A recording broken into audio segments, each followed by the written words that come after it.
Hello and welcome back. Today I will be finding one good word about every Zelda game, and I can't repeat a word. So let's begin. The one that started it all, The Legend of Zelda. I think what word best describes The Legend of Zelda is ambition. It's the one that started it all, setting the boundaries and features of the Zelda series. That's why I think it describes Zelda 1 the best. Next is by far the most challenging Zelda game out there, Adventure of Link. I think it is innovation.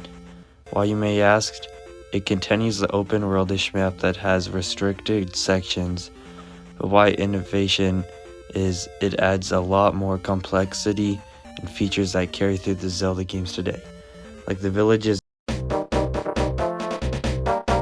Next is A Link to the Past. I think what best describes A Link to the Past is impact. Impact because how the layout of the map, the order of the dungeons, the villages, and the items really was the start of the image of The Legend of Zelda. Link to the Past was absolutely game-changing and is the backbone of the Zelda series. With Link's Awakening, I believe it is simplicity. When I say simplicity, I do not mean too simple to be good. I mean by that is that it is simple enough and not too complicated. It is a very good beginning Zelda game for many. The story, the gameplay, everything is great for beginners and returning players. Next is Ocarina of Time, and I could go on for hours on how absolutely perfect this game is. But I gotta choose, so I would say Unforgettable, because this game came out in 1998 and is still holding up in 2024 plus. I can see this game being popular for decades to come. Just search the best video games and I guarantee it's one of the first ones you'll see. Has a 100% on Metacritic and everywhere else. If you're a gamer, there is a 100% chance you know about Ocarina of Time. Wind Waker is my personal favorite Zelda game, and I always admit that Ocarina of Time isn't just the best Zelda game, but the greatest game of all time. Majora's Mask was definitely an interesting Zelda game. That's why I think the word unique fits it perfectly. Because the 3-day time system, the amazing side quests give it the name unique. Also, let's not forget the game is quite frightening.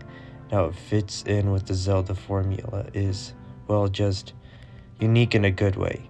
That's why I believe uniqueness fits Majora's Mask very well. Next is the Oracle games. I'm going to do this 1 and 2 for both because I'm not lazy. I'm not going to combine the two. So let's get with Oracle of Season. I think what best fits Oracle Seasons is boldness, because it took the daring risk of going back to a small top-down Zelda game after the success of the large at the time Ocarina of Time and Majora's Mask. Going back to a pre-Ocarina of Time game was a risk. It could possibly be a big failure. And sure, it wasn't the most well-received Zelda game. It was still not the worst performing, definitely not a bad game. But its boldness of the game definitely sticks out among others. And with Oracle of Ages, it is faithful because Ages is the sequel to Seasons. I think it's a faithful sequel to the original. And it also not the greatest Zelda game. It is still fun.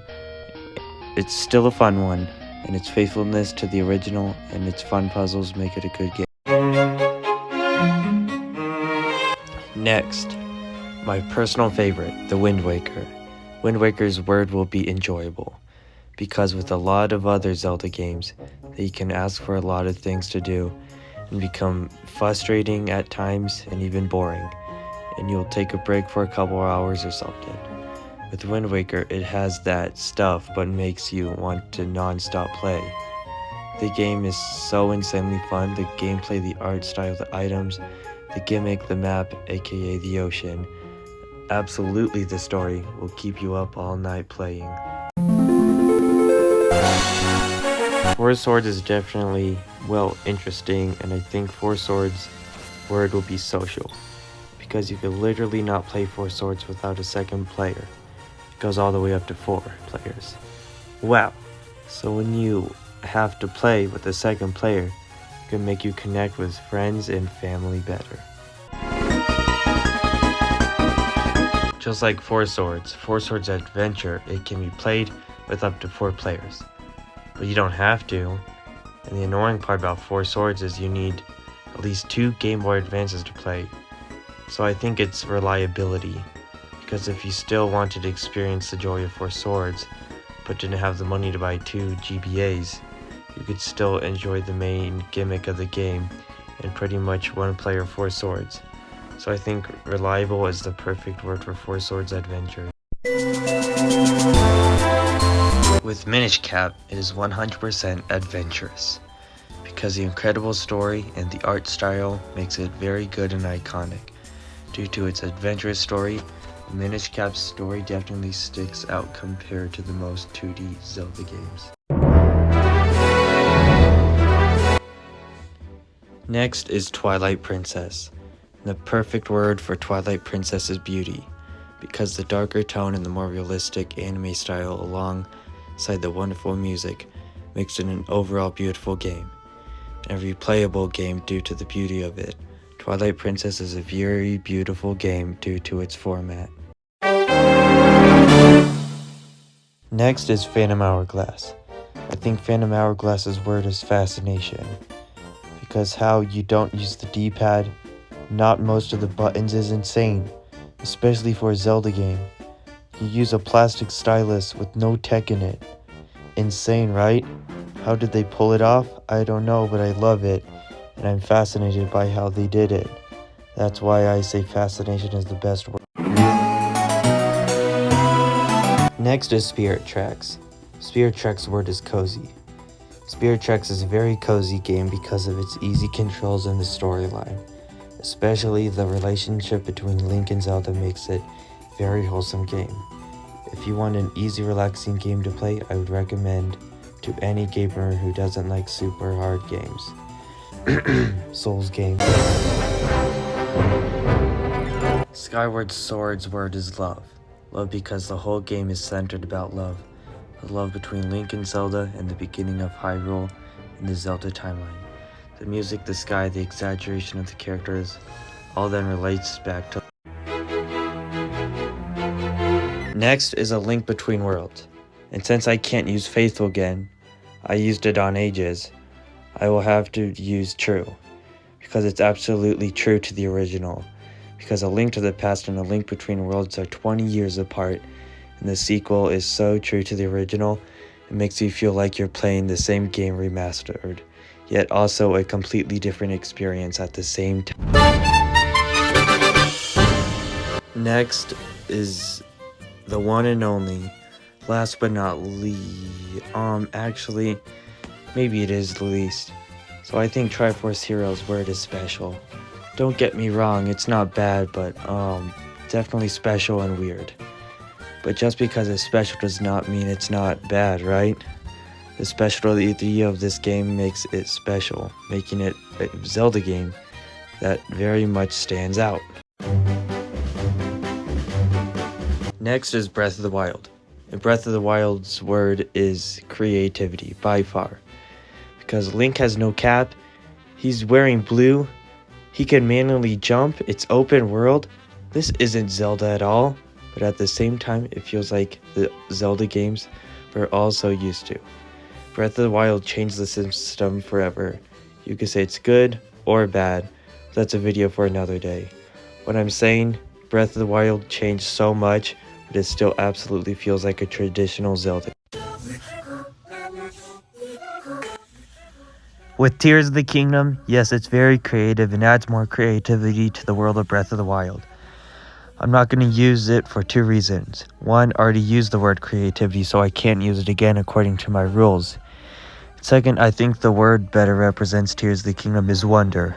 Wonder because it uses the same map for Breath of the Wild, but a brand new sky area and underground area. So basically adding 2 more maps to the game and comparing it to Breath of the Wild adventuring, well, everywhere in Tears of the Kingdom is so much fun. I 100% it in less than a year, due to my wonder of the game. So I think the best word for Tears of the Kingdom is wonder. Wonder of the maps, the abilities, and many, many more. And I'm honestly very mad this game gets hated on so much. But once again, that's a video for another day.